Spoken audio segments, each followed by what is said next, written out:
Hello, I'm Ian Criss, and welcome to LUTV Sports Extra. We're here to discuss everything extra in the world of sports. With us is Tierra Billiot. We also have LUTV News Michael Horton here to give us insight on today's topic. Last week we talked about honoring the day Jackie Robinson made his Major League Baseball debut in 1947. African Americans account for only 8% of players on MLB rosters. After the show, opinions were voiced on reasons why subjects of African American representation in baseball is relevant. Michael, can you share your topics on this? Sure. I don't feel like it's so much, as y'all were talking about in the show earlier, or the other day, it was more of y'all said that it was racially inadequate, that blacks were not equally represented or even have, remotely close to the other pools that are out there with the races and all that.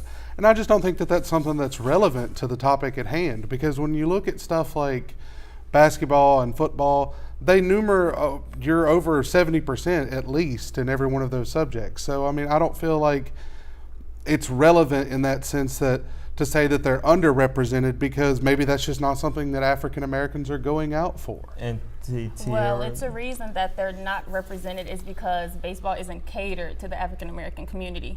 You can't, in lower league baseball, blacks represent 14% nationally of baseball players in the world. There's only 62 black African Americans in the MLB, and that's because, baseball is an expensive sport to play, for one.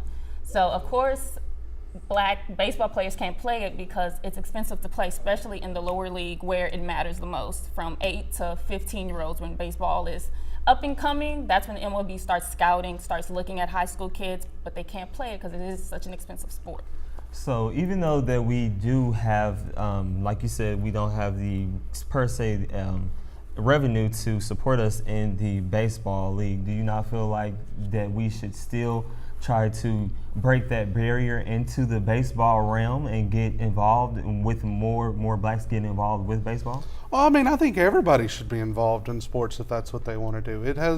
It's not so much that they, I don't think that they shouldn't be involved in baseball. It's more of I think that they should actually, if that's what they want to do, go out and find ways to raise the money, like Tierra was saying, that if it's the money that's causing the problem, then they should go out and do that if that's what they want to do. But I think a lot of that has to do with the fact that that's just not what's culturally accepted as something.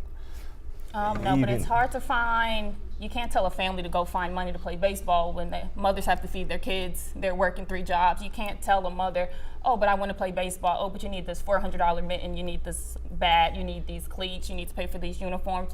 Baseball is a pay-to-play sport. You pay, you play. It's $1,600 is the average for a little league kid to play baseball, and those are the kids that get the recognition. Those are the kids that get the scouts. So it's kind of hard to say, well, if you want to pay for this, you get to play, but the families just can't pay for it. And then it goes again with the NCAA. Baseball gets 11.7 scholarships for a 16-person roster. You can't tell a kid, well, I'll give you a 15% scholarship, but you get 100% to play football or basketball. That kid's going to go play football or basketball because baseball's not giving them that scholarship.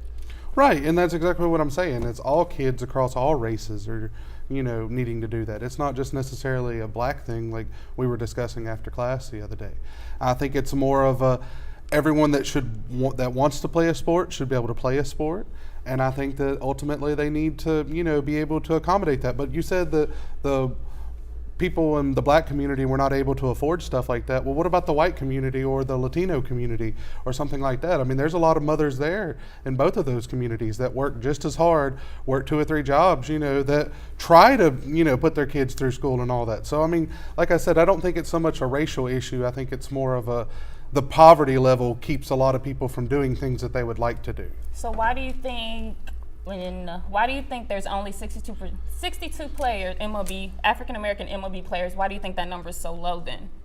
I think, like I said, I think a lot of it goes back to the culture, because like basketball, whenever like we're in classes and stuff, for example, like I think a lot of the people in the African American community are just attuned to going to those type of things, because basketball and football are what a lot of them talk about, especially basketball. Even though we had the things like the Negro League that was started because we couldn't advance ourselves in the major leagues, and it took a person like Jackie Robinson to get us that extra push that showed the MLB that yes, we can do this, and yes, we were capable. We had a whole Negro League. What about how do you feel about that? Well, like even back then though, with the whole Negro League, I mean that was all the result of the segregation and the Jim Crow stuff. I mean, I don't think that was solely related. I mean, obviously it was related to race, but I don't think that really kind of applies now in the sense of like none of that even exists. I'm not saying that racism to some degree doesn't exist at all, but racism exists across the board, and now I think more so than just towards a particular unit. And to your point about African American kids wanting to play football and basketball, well, that's where football and basketball, that's what they can play. That's what they're getting paid to play. So of course, it's easier for them to play the football and the basketball because the MLB scouts aren't looking. They aren't going to the inner city to find the African American kids that want to play. They're not going to the inner city. So I mean, it's hard. And once again, blacks don't want to play baseball, but the top 10 home run hitters, the 6 of them are black. So we have those black athletes that we look up to. Oh, absolutely. I mean, I agree 100% on that. All right. Well, thank you, Tierra, and thank you, Michael, for your thoughts on today's subject. That's it for LUTV Sports Extra. I'm Ian Criss.